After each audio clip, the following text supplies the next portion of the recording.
Okay, तो last class में हमने एक्सरसाइज नंबर 1.3 पूरा देख लिया था। अभी 1.4 देखेंगे। वेन डायग्राम हमने समझ लिया है। मैं एक बार और वेन डायग्राम को थोड़ा क्लियर करना चाहूँगा, क्योंकि वेन डायग्राम क्या है, सेट का बेस है। लेट से ये यू फॉर यूनिवर्सल सेट हमने देख लिया। यूनिवर्सल सेट क्या है, जिसमें सारे सेट जो भी हमारा क्वेश्चन में दिया गया है वो आ जाए, तो वो यूनिवर्सल सेट है। इसमें 3 भी ले सकता हूँ मैं, 4 भी ले सकता हूँ सेट। अभी मैं 2 ही ले रहा हूँ, आगे हम 3, 4, 5, 10 सेट जितना इसमें डालना है डाल सकते हैं। एक सेट ये हो जाएगा, एक ये हो जाएगा, एक ये हो जाएगा, जितना डाल सकते हैं। लेकिन फॉर द ईज और हमारे क्वेश्चंस में मैक्सिमम 2 ही देते हैं, इसलिए मैं 2 ही सेट इसमें यूनिवर्सल सेट में डाल रहा हूँ। ठीक है ना। तो एक ये हुआ और एक ये हुआ। ये वाला लेट से ए है और ये वाला बी सेट। ठीक है, ये वाला हुआ। उसके बाद में ये बोल रहा है कि अच्छा यूनियन बोल रहा है यहाँ पे। यूनियन हमने बहुत अच्छे से सीख लिया है। आगे जाते हैं। ओके, देखो इसमें 3 सेट भी दिखाया है। एक और सेट अगर लेंगे तो एक सेट ये हो जाएगा सी।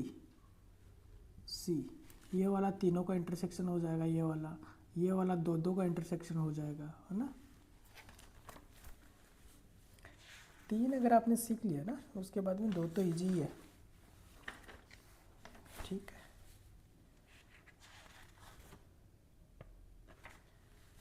तो हमने यूनियन पिछले वाले लेसन में यूनियन इंटरसेक्शन अच्छे से सीखा था, बट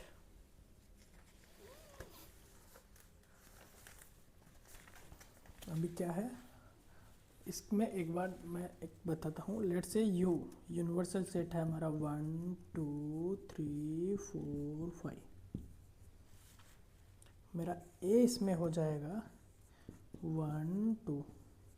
ये बस मैं मान रहा हूँ आपको वेन डायग्राम का फील देने के लिए। 2 3 लेट से, और सी क्या हो जाएगा 3 4 5। अब यूनिवर्स मतलब इसके अंदर तो ये सारा तो आना है ही है।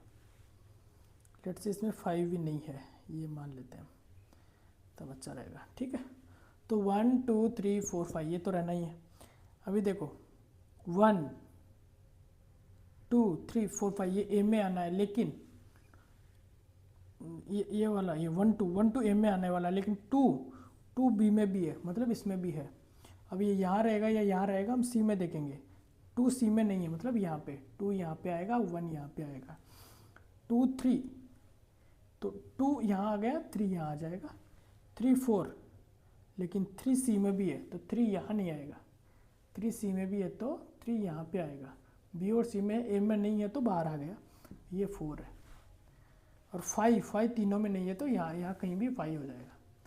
अगर ये वाला आपको समझ में आ गया, मतलब वेन डायग्राम समझ में आ गया, नहीं आया तो एक बार ये वाला वापस देखिए। ठीक है ना, ये एक सिंपल एग्जांपल था जिसमें वेन डायग्राम में कौन सी चीज़, कौन सा एलिमेंट कहाँ पे पुट करना है, बस वो देखना है। यहाँ पे कौन सा आता, अगर तीनों में कोई एक सिमिलर होता ए बी सी में, जैसे 1 1 1 तीनों में है, तो वो इंटरसेक्शन हो गया हमारा तीनों का, तो बीच वाले पार्ट में आएगा। ठीक है, इसके बाद में ऑपरेशंस ऑन सेट, इसमें यूनियन हमने देख लिया है, देन इंटरसेक्शन हमने देख लिया है। देन 3 सेट में इंटरसेक्शन करवा रहा है, वो भी आप कर सकते हैं। लेट से देखो हमारे पास लेट से 3 सेट हैं। देखो इससे आपको थोड़ा और वेन डायग्राम क्लियर होगा। 1 2 3, ठीक है ना। This one is A B C, this is U. वोट अगर मैं कहूँ ए इंटरसेक्शन सी, इसमें कहाँ है,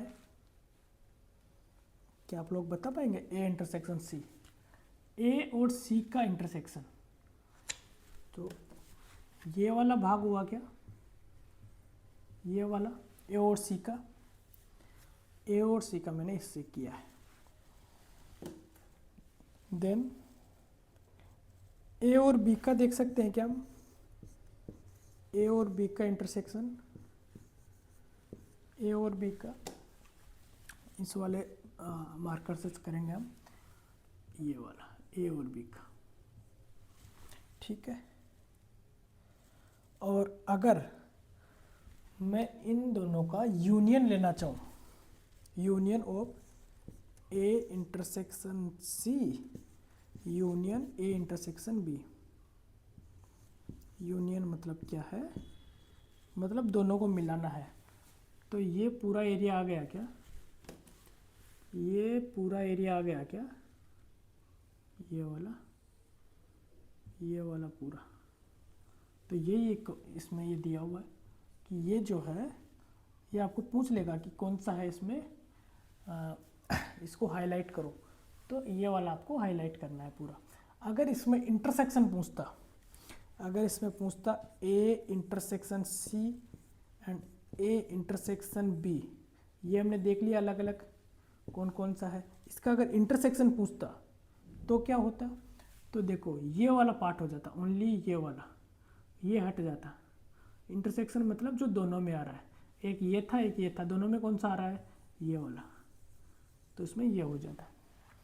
तो इसमें ये पूरा, इसमें ये, बस यही समझने का है। अगर इसको समझ आ गया, अगर मैं पूछूं तीनों का एक साथ इंटरसेक्शन मतलब क्या, अगर मैं पूछूं कि A intersection B intersection C, तो ये भी यही पार्ट हो जाएगा, तीनों का इंटरसेक्शन। इसमें देखो ए बी है, इसमें बी भी है, इसमें सी भी है, ठीक है ना। अब इसमें पूरक भी देख सकते हैं, पूरक मतलब कॉम्प्लीमेंट जो है, इसमें किसी भी सेट का पूरक और कुछ देखना है तो मतलब तीन सेट को डिनोट करने का ये वाला ही तरीका है, मेथड है हमारा, ठीक है ना। ये वाला आपने देख लिया होगा। ओके, इसके बाद में हम एक्सरसाइज 1.4 देखते हैं। उसमें ये एक दो लो बता रखा है, ये भी देख लीजिए, cumulative, associative law, phi u, idempotent law. ये इजी है बट थोड़ा सा ना याद कर लीजिए ये वाला भी। एक मिनट, वो भी मैं लिखवा देता हूँ, इजी रहेगा।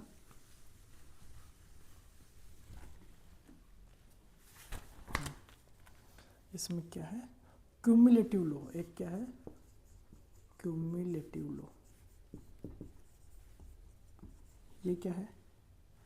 अगर ए इंटरसेक्शन बी रहेगा तो बी इंटरसेक्शन ए बी रहेगा। अगर फिर क्या है? ये होगा क्यूमुलेटिव। फिर क्या है दूसरा? एसोसिएटिव, एसोसिएटिव लो। ये क्या है? अगर ए इंटरसेक्शन बी, इसका इंटरसेक्शन सी से रहेगा और ए इंटरसेक्शन पहले बी और सी का इंटरसेक्शन करके इसके साथ इंटरसेक्शन कर लो, या इनका इंटरसेक्शन, इनका वो आने वाला वही है जो हमने लास्ट में दिखाया था ना, बीच वाला हमने दिखाया था ना, 3 में बीच वाला, ये इसमें ये वाला, तो ये वाला दोनों में यही आने वाला है, अंदर वाला जो भी रहेगा एलिमेंट वही इसका आंसर होगा दोनों साइड। ये एसोसिएटिव लो हो गया। Then law of phi and U, इसको हटा देते हैं दोनों को। ये लो क्या है? ये वाला आप देखते ही समझ गए हैं, लेकिन ये नाम याद कर लीजिए, है ना। जो क्यूमुलेटिव और एसोसिएटिव लो है, लो का नाम याद कर लीजिए, क्योंकि क्या है, बोर्ड एग्जाम्स में ये वाला लिख देगा और बोलेगा कि ये लिखो कौन सा है, तो उस टाइम आपको नाम याद होना चाहिए। एक है law of phi, law of phi.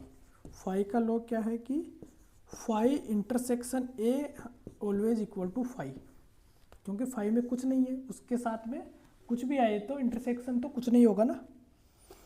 और एक लॉ ऑफ यू क्या है, law of you, you you for universal, you for universal, universal set. तो ये क्या है कि यू इंटरसेक्शन ए, ये हमेशा ही ए होगा। ये समझ, अब तो सोच सकते हैं ना कि यू पूरा है और ए उसके अंदर है, तो अंदर वाला यू क्या है, पूरा है, ए उसका अंदर है, तो ये तो अंदर है ना, तो ये तो हमेशा ही इसका सबसेट ही होगा। जो भी यू में है उसी में से कुछ ए होगा, तो ये हमेशा ही सबसेट होगा।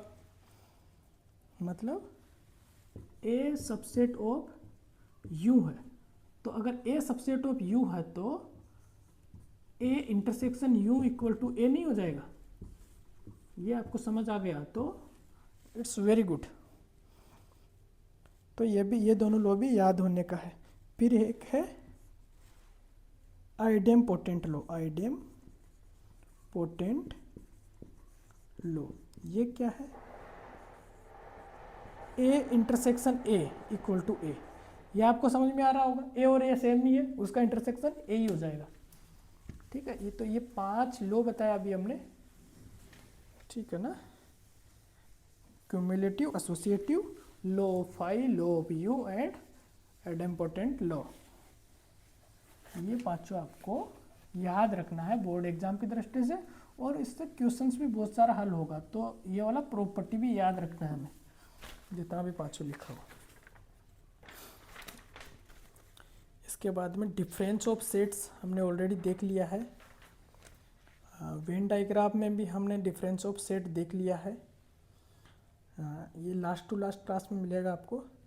देन ये है कि find the union of each pair, बहुत सारा पेयर्स दिया हुआ, उसका यूनियन निकालना है।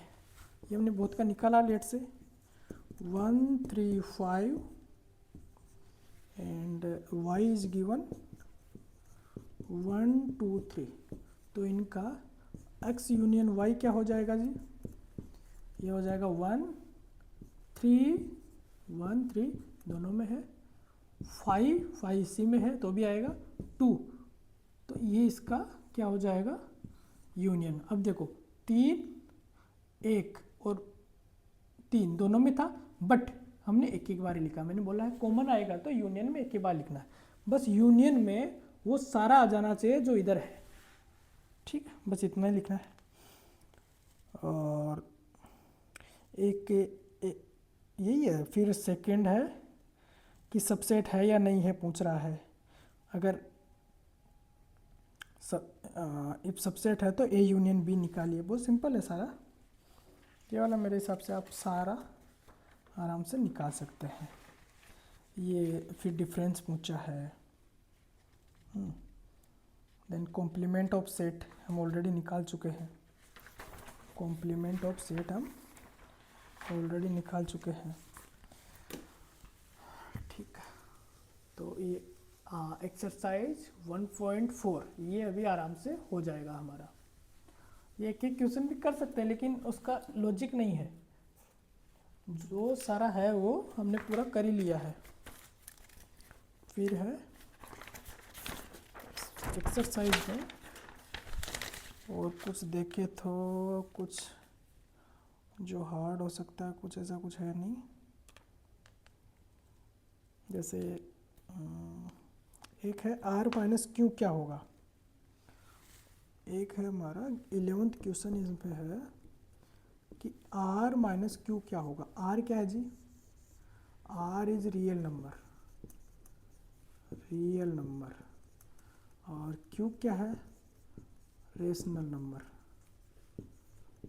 तो मतलब r क्या होता है, rational number plus irrational number. तो r में से अगर मैं q निकाल दूंगा तो क्या बच जाएगा, irrational number only, irrational number, अपरिमेय संख्या। मतलब वास्तव में से अगर परिमेय निकल गया तो अपरिमेय बच गया, और अपरिमेय को हम t से डिनोट करता है, तो ये इसका आंसर हो जाएगा। ठीक है, ये डिफरेंस है हमारा, है ना। ये हमने उसमें भी देखा था सबसेट वाला जब देखा था ना हमने नंबर वाला पिछले क्लास में, तो उसमें भी हमने ये देखा था। इसके बाद में कॉम्प्लीमेंट आ गया है, और एक और एडजॉइंट, एक क्या है हमारा, एक वर्ड है एडजॉइंट सेट। एडजॉइंट सेट ये क्या है, ये भी बहुत इजी है। एडजॉइंट को हम असंयुक्त भी बोलते हैं, असंयुक्त समुच्चय। मतलब ए और बी एडजॉइंट कब होगा, जब A intersection B equal to अगर 5 होगा तो बोथ आर एडजॉइंट। तो अगर आपको पूछे कि दो समुच्चय या दो सेट एडजॉइंट है या नहीं है, असंयुक्त है या नहीं है, तो दोनों का इंटरसेक्शन निकालिए, चेक कीजिए। अगर इंटरसेक्शन में कुछ आ रहा है तो वो हमारा एडजॉइंट नहीं है, अगर इंटरसेक्शन में कुछ नहीं आ रहा तो वो हमारा एडजॉइंट है। अभी इसमें जैसे क्वेश्चन है हमारा 12th का फर्स्ट, क्या बोल रहा है, एक सेट दे दिया हमें 2 3 4 5, और दूसरा सेट हमें दे दिया 3 और 6, और पूछ रहा है कि ये दोनों एडजॉइंट है या नहीं है, असंयुक्त है या नहीं है। अगर मैं इसको ए मानूं, इसको बी मानूं, तो ए इंटरसेक्शन बी क्या हुआ, जो दोनों में सेम है, 3 3 है, 6 नहीं है, तो इसका 3 आ गया। तो ये 5 नहीं है ना, नॉट इक्वल टू 5, इसमें तो 3 आ रहा ना, तो ये क्या है, नॉट एडजॉइंट। मतलब एडजॉइंट ये नहीं है, एडजॉइंट सेट्स, ये एडजॉइंट सेट्स नहीं है, ठीक है ना। ऐसे ही हमें एडजॉइंट सेट्स चेक करना है। उसके बाद में हम 1.5 एक्सरसाइज में चलते हैं। 1.5 में हमें कॉम्प्लीमेंट वाला देखना है। कॉम्प्लीमेंट हमने पिछले लेक्चर में अच्छे से देखा है। कॉम्प्लीमेंट मतलब क्या, कॉम्प्लीमेंट मतलब पूरक। सेट, सेट मतलब क्या, समुच्चय, पूरक समुच्चय। और इसको डिनोट करते हैं हम ए डेश से, और इसको u माइनस ए, ये हमारा फॉर्मूला है, 2-3 बार हम देख चुके हैं। तो अगर हमारा u ये है, a ये है, तो u माइनस ए कौन क्या बच गया जी, बताइए, ये वाला पार्ट बच गया, नहीं बच गया बाहर वाला, तो ये वाला जो बाहर में जो रहेगा ना वही हमारा आंसर हो जाएगा। लेट से u इक्वल टू 1 3 5 और a इक्वल टू 1, तो a 1 इसके अंदर आ गया और 3 5 बाहर आ गया, 3 5, तो a डैश क्या हो जाएगा, u माइनस ए। तो u माइनस ए में क्या बच गया है, 3 5, कैसे, ये एक इसमें से निकल गया, 3 5 बच गया, 3 5 ये रहा, देखो वही आ गया ना। तो हम वेन डायग्राम से भी देख लिया और डायरेक्ट भी देख लिया। तो कॉम्प्लीमेंट सेट हमें निकालना आ गया है। एक ही चीज़ हम 3-4 बार कर रहे हैं ताकि हमें चीज़ें याद हो जाए, है ना। धीरे धीरे आप पकड़ लेंगे ना चीज़ें, उसके बाद में हम एक चीज़ को 3-4 बार नहीं करेंगे। फिर एक बार किया, उसके बाद में क्वेश्चंस किया, तो हमारा टाइम बच जाएगा। तो कॉम्प्लीमेंट सेट हो गया है।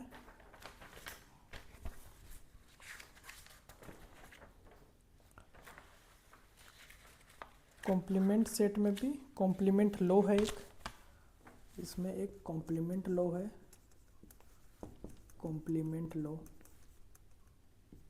कॉम्प्लीमेंट लो क्या है, A union A dash equal to U, ये आपको समझ आ रहा होगा, ये ए और ए डैश के सामने, तो अगर दोनों का यूनियन लेके तो पूरा नहीं आ जाएगा, और पूरा क्या होगा, यूं ही हो जाएगा, समझ रहे हैं क्या। फिर डी मॉर्गन्स लो, ये बहुत इम्पोर्टेंट है, ये आपको हर जगह आएगा जी। मतलब आपको अगर जेई मेन वगैरह भी देना है तो ये डायरेक्ट भी पूछ लेगा आइदर ये, इसका क्वेश्चंस डायरेक्टली बहुत क्वेश्चंस आता है इसका, ए यूनियन बी का intersection equal to A intersection B. मतलब अगर इसको खोल के करेंगे ना तो ये वाला चेंज हो जाएगा, यूनियन से इंटरसेक्शन हो जाएगा। और इसका उल्टा भी सही है, मतलब ए इंटरसेक्शन बी अगर होगा उसका होल अगर पूरक लगाएंगे हम, कॉम्प्लीमेंट लगाएंगे तो A complement union B complement. अगर इसको आप वेन डायग्राम से भी लास्ट टाइम हम समझा था, अभी भी आप समझ सकते हैं दोबारा, ये डी मॉर्गन्स लॉ है। Then law of double complement, law of double complement ये क्या है, तो डी मॉर्गन और कॉम्प्लीमेंट लॉ हो गया है। ये आपको दोनों याद करना है, याद करना समझना है। आप एक एक एग्जांपल लीजिए, नहीं तो वेन डायग्राम से भी दोनों को सबको समझ सकते हैं। अब हम इसको डिटेल में, इतना वेन डायग्राम में बहुत इन्वेस्ट टाइम कर दिया है, वेन डायग्राम आपको आना ही चाहिए। अगर नहीं आ रहा तो एक बार और क्लास देखिए, ठीक है ना। Law of double complement, third क्या है, law of double complement, double complement ये क्या, ए डेस का अगर डेस करेगा तो वो ए के इक्वली हो जाएगा। मतलब एक बार उसको कैसे देखो, ए डेस क्या हुआ, u माइनस ए, और ए डेस का डेस निकालेगा तो क्या होगा, u माइनस ए डेस।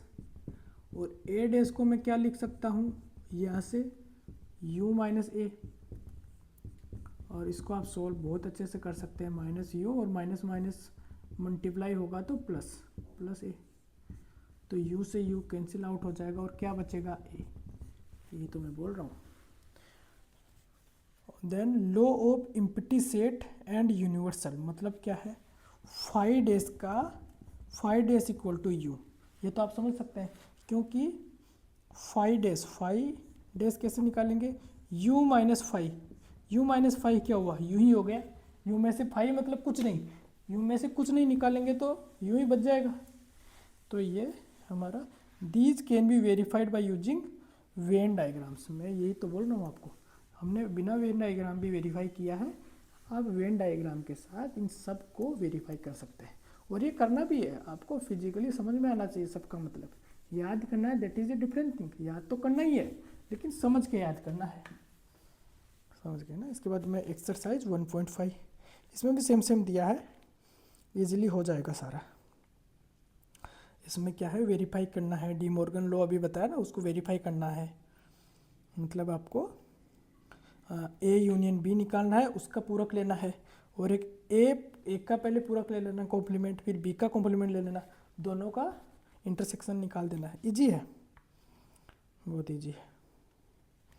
एक हमें 7th क्वेश्चन करता है इसमें से, एक्सरसाइज 1.5 में से 7th करता है, वो थोड़ा अच्छा लग रहा है मुझे। देखो ए, इसका जो फर्स्ट है ना 7th का फर्स्ट देखिएगा तो A union A dash equal to, आपको समझ आना चाहिए सीधा, ये सब वेन डायग्राम से सोल्व होने वाले क्वेश्चन। ये ए क्या हुआ, ये वाला, ए डेस क्या हुआ, ये वाला, और दोनों का यूनियन पूरा ही आ गया तो क्या हो गया, यू हो गया। दूसरा 5 days intersection A, 5 days intersection A, देखो 5 डेज क्या हुआ, 5 डेज अभी हमने देखा था, 5 डेज मतलब u minus five equal to क्या हो जाएगा, u ही हो जाएगा, मतलब ये पूरा u, तो और तो u, इसको u लिखेगा तो u इंटरसेक्शन a, ये तो हमने बहुत बार देखा है, ये तो a ही हो जाएगा, मतलब u ये और इसका इंटरसेक्शन इसके अंदर है, मतलब u तो ये पूरा है, a ये है, तो इसका इंटरसेक्शन मतलब यही बच जाएगा ना a। थर्ड देखते हैं, थर्ड है a intersection a dash, a intersection a dash. अभी देखो a डेस मतलब क्या हुआ, u माइनस a, मतलब इसमें a तो पूरा निकल गया ना। देखो अगर मैं a डेस देखूँ तो ये वाला, और a देखूँ तो ये वाला, और इनका इंटरसेक्शन तो कुछ बचा ही नहीं, तो क्या आया 5, फोर्थ में देखता हूँ तो यू डैश इंटरसेक्शन ए, ये आपको समझ में आना चाहिए देखते ही। अब देखो यू डैश तो फाई हो गया, यू डैश मतलब तो यू में से यू निकाल दिया तो फाई हो गया, और फाई इंटरसेक्शन ए, ये तो फाई ही बचेगा, मतलब कुछ नहीं और ए में से क्या कॉमन है, कुछ नहीं। समझ गए ना, ये थोड़ा सा ट्रिकी था, थोड़ा सा अच्छा है। ऐसे वाले करेंगे तो आपका माइंड खुल जाएगा पूरा। उसके बाद में ये छोटे छोटे क्वेश्चंस करेंगे ना, इजी है, ये भी इजी है, इतना कुछ हार्ड नहीं है। वेन डायग्राम आया है तो बहुत इजी हो जाएगा। किसी भी अगर कोई क्वेश्चन कैसा भी आया, अगर वेन डायग्राम पूछा है नहीं पूछा, आप लिख के आइए, अच्छा हो रहेगा, सामने वाले को लगेगा कि आप कर रहे हैं कुछ। इसके बाद में मिसलिनियस एग्जाम्पल्स है, ये आप ट्राई कर सकता है, बहुत अच्छा है। इसमें से हम एक सॉल्व कर लेते हैं, है ना, इसमें से एक सॉल्व कर लेते हैं हम। देखो एक एग्जाम्पल क्या दिया है कि एक एग्जाम्पल में सेट ऑफ सबसेट पूछा है, वो हमने निकाल दिया है पिछले लेक्चर में। उसके बाद में ये बोल रहा है कि अगर A union B equal to A intersection B अगर है तो प्रूफ करो कि implies A equal to B. मतलब अगर ये है तो सिद्ध करना है, प्रूफ करना है कि ये होता है। देखो ऐसे वाला जितना भी है ना, दो टाइप से कर सकता है। एक जो हमने अभी अभी लो देखे हैं वो सारा लो पकड़ के, और एक डायरेक्ट हम किसी भी रैंडम एक एलिमेंट मान लेंगे वो उससे बिलोंग करता है। देखो जैसे इसमें मुझे क्या दिखाना है बेसिकली, अगर कोई भी बराबर है तो उसका देखो एक हमेशा एक चीज़ आप सिद्ध कर दीजिए कि ए इंटरसेक्शन है बी का एंड बी इंटरसेक्शन है ए का। अगर ये दोनों मिल जाएगा तो ए इक्वल टू बी होना ही है। मतलब बी के सारे एलिमेंट ए में है और ए के सारे एलिमेंट बी में है। इसका मतलब क्या हुआ, ए के सारे एलिमेंट बी में है, इसका मतलब क्या हुआ, बी के सारे एलिमेंट ए में है, मतलब दोनों के सारे एलिमेंट एक दूसरे में है, मतलब दोनों बराबर है। तो हम पहले ये वाला देखते हैं, ए इंटरसेक्शन बी, ये है क्या। इसके अगर ऐसा है तो x बिलोंग्स टू ए होगा, वो सारा x बिलोंग टू बी भी होगा। तो हम लेट से x belongs to A, x A में ए से बिलोंग करता है। तो देखो x अगर ए से बिलोंग करता है तो x ए यूनियन बी से भी बिलोंग करेगा, करेगा नहीं करेगा, बिल्कुल करेगा। क्यों करेगा, क्योंकि इसमें एक के तो सारे एलिमेंट रहेंगे ही ना, बी के एक्स्ट्रा आ जाएंगे, नो इश्यू। अभी ये इसके बराबर है तो x ए इंटरसेक्शन बी के भी बिलोंग करेगा, क्योंकि ये तो इसके बराबर है। अगर ऐसा है तो अब इन दोनों में से ऐसा है तो x बिलोंग्स टू बी भी करेगा। क्यों, क्योंकि अगर ये एलिमेंट कोई एलिमेंट इस अगर इन दोनों, इसका मतलब क्या है कि इन दोनों में बिलोंग करता है। मतलब क्या है, देखो मैं एक वेन डायग्राम से समझाता हूँ आपको। इसका मतलब क्या हुआ, ये ए और बी है तो ये पूरे में बिलोंग करता है। इसका मतलब क्या हुआ कि ये जो x है वो इसी में बिलोंग करता है। तो इसमें अगर ए में है तो बी में भी बिलोंग कर रहा है ना, तो ये बी में भी हो गया। तो ये हमारा अभी ये वाला प्रूफ हो गया।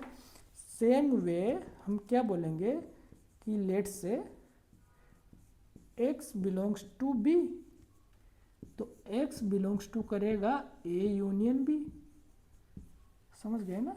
तो x बिलोंग टू करेगा ए इंटरसेक्शन सी बी, जैसे ऊपर किया था, और x बिलोंग्स टू ए, तो हो गया ना।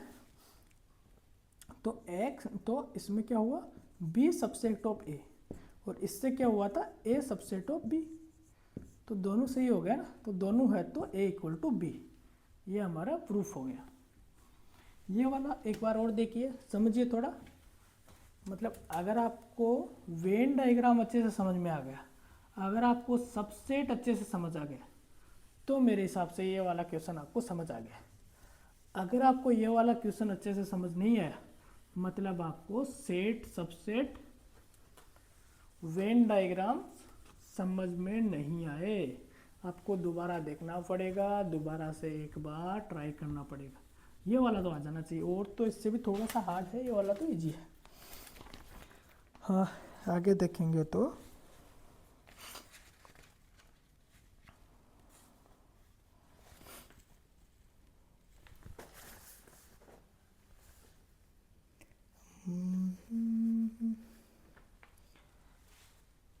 एक बहुत इंटरेस्टिंग क्वेश्चन दिया है, A union B equal to A union सी।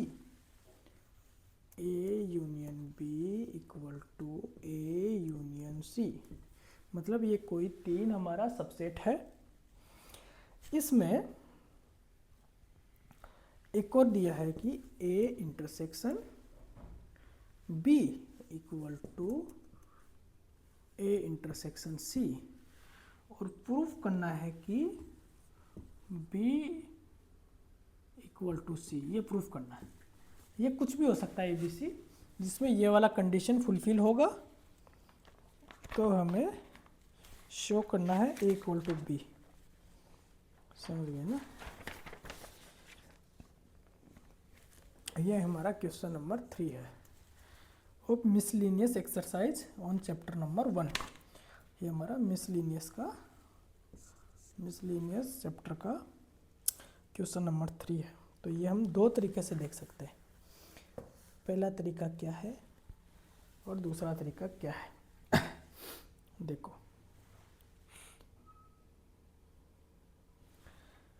हमें क्या पता है कि B और C को बराबर करना है ना। देखो, B इक्वल टू, ये हमने देखा था एब्जॉर्प्शन लॉ। कौन सा लॉ? Absorption law. पहले हम लॉ से करेंगे, फिर हम डायरेक्ट भी करेंगे इसको। एब्जॉर्प्शन लॉ से B union A intersection B। A तो उसमें कुछ भी हो सकता था, इसकी जगह X लिखा था हमने, मैं A लिख रहा हूँ अभी, है ना, क्योंकि हमारे क्वेश्चन में A है। X की जगह मैं A लिख रहा हूँ, यहाँ तो कोई दिक्कत नहीं है। अभी ये वाला जो है ना, इसको मैं A यूनियन C लिख सकता हूँ। कहाँ से? A इंटरसेक्शन C, यहाँ से B union A intersection C, ये तो लिख सकता हूँ। इसके बाद में मैं क्या करूँगा, इसको अलग अलग कर दूंगा। पहले इंटरसेक्शन इसके साथ आएगा B यूनियन A, फिर बीच में ये इंटरसेक्शन आ गया, और फिर ये आ जाएगा इसके साथ, तो B यूनियन C।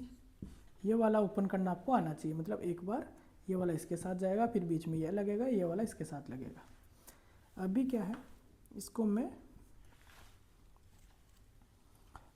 ये वाला ना, अभी मुझे C लिखना ना इसके बराबर, तो ये तो आ गया। देखो, अब मुझे इसमें एक C करना है, A B को A C लिख रहा हूँ मैं, A यूनियन C, यहाँ से, ठीक है ना। इंटरसेक्शन ये इसको ऐसे ही, क्योंकि ये A यूनियन B और B यूनियन B ये तो सेम हुआ, equal to A union C, ये यहाँ से यहाँ पुट कर दिया मैंने। अब इसको जैसे खोला था, इसको वापस आप डीमर्ज कर दीजिए। डीमर्ज करेंगे तो C union A intersection B, ये रह जाएगा मेरा। सही है ना? इसको वापस खोलेंगे तो ये आ जाएगा, ठीक है।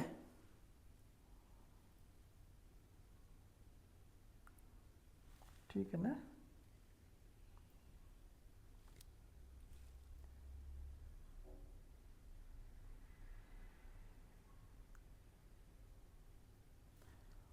और इसको मैं एक बार क्या ये वाला क्या है, A इंटरसेक्शन B।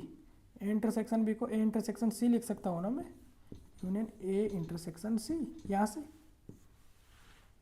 ठीक है। तो ये क्या बच गया लास्ट में? Only C। ये किससे? Again opposite to the absorption law. पहले एब्जॉर्प्शन लॉ खोला, फिर इससे हमने पहले हमने ये वाला चेंज किया, ठीक है, फिर इसको ओपन किया, फिर इसको चेंज किया, फिर इसको डीमर्ज किया और इसको चेंज किया, तो हमारा ये वाला सी बच गया ओनली, ठीक है ना। तो बी इक्वल टू सी आ गया ना, ये हमारा एब्जॉर्प्शन लॉस से किया हमने। एक बार आप धीरे धीरे कीजिए तो ये वाला कर लेंगे। तो ये क्या है, ये वाला आपको बोर्ड एग्जाम्स में भी नहीं आएगा। ये क्या है, हमारा मिसलिनियस चैप्टर है, लेकिन ये चैप्टर आपको जेई मेंस एडवांस के लिए तैयार करना है, तो ऐसे वाला क्वेश्चंस आपको करना ही करना है ना। अगर बोर्ड एग्जाम्स है तो ये वाले स्किप भी कर सकते हैं। तो इसके साथ ही इसके बाद हमारा सेट्स के चैप्टर में इतना ही है। उसके बाद में भी इसका आप मिसलिनियस वाला भी कर सकते हैं। अगर कुछ प्रॉब्लम है तो कमेंट सेक्शन में पूछ सकते हैं। और एक चीज़ और है, ये वाला चैप्टर में डिस्क्रिप्शन में ऐड कर दूंगा ये वाला पूरा चैप्टर जो है उसका एनसीईआरटी का। और इसमें बहुत सारा हमारा समरी में भी दिया हुआ है। देखो समरी में क्या है, a set is a well defined collection of objects, ये हमने पढ़ लिया है। A set which does not contain any element is called the empty set, ये भी हमने देख लिया है। A set which consist of a defined number of elements is called defined set, finite set, and otherwise the set is called infinite set, ये भी हमने finite और infinite देख लिया है। Two set A and B are said to be equal if they have exactly the same elements, equal set भी हमने देख लिया है। Then a set is said to be subset of B if every element A is also an element of B, मतलब ये भी हमने देख लिया subset. Intervals are subset of R, R मतलब रियल नंबर का, इंटरवल जो भी है हमारा रियल नंबर का सबसेट होता है, ये भी हमने देख लिया है। The union of two set A and B is the set of all element which are either in A or B, union हमने देख लिया है, दोनों को मिला के लिखते थे हम, ए का और बी का दोनों का एलिमेंट हम यूनियन में डाल देते थे। The intersection of two A and B, intersection क्या है, कॉमन एलिमेंट का सेट जो है वो इंटरसेक्शन सेट कहलाता है। Then the component of a subset, component क्या होता है, यू माइनस ए होता था, हमने देख लिया है, मतलब the elements which are consist in U but not in A, that set is called हमारा complemented set. Then for any two set A and B, ये जो मॉर्गन्स लॉ है उसको इन्होंने लास्ट में दिखाया है, ये भी हमने देख लिया। तो इसी के साथ हमारा सेट का जो चैप्टर था फर्स्ट चैप्टर वो ख़त्म होता है। इसमें 23 पेजेस है हमारे बुक में। ये पूरा आपको अगर आप बोर्ड एग्ज़ाम्स की तैयारी कर रहे हैं तो सारे एग्जाम्पल्स आपको आना चाहिए और उसके सारे क्वेश्चंस आपको करना है एक बार पूरा। अगर आपको सब कुछ समझ में आ रहा है इसमें तो आपको ये वाला चैप्टर दोबारा देखने की ज़रूरत भी नहीं है। आपको ये जब भी एग्ज़ाम लगे तो एक बार गो थ्रू करना है, ये वाला चैप्टर आपका पक्का है, इसमें आपका एक भी नंबर जाने का चांस नहीं है। तो ये चैप्टर बोर्ड एग्ज़ाम के रेस्पेक्ट में बहुत ही सिंपल है, और अगर जेई में जाए तो थोड़ा सा हार्ड है, लेकिन जेई एडवांस और जेई मेंस इनमें जाना है तो आपको अलग से क्वेश्चन प्रैक्टिस भी करना पड़ेगा। अगर आपको उसके लिए भी क्वेश्चन प्रैक्टिस करना है तो आप कमेंट बॉक्स में लिखिए, हम अच्छे अच्छे क्वेश्चंस लाएंगे, इस पर डिस्कस करेंगे। नेक्स्ट क्लास में हम second chapter relations and functions चालू करेंगे। Okay, thank you then.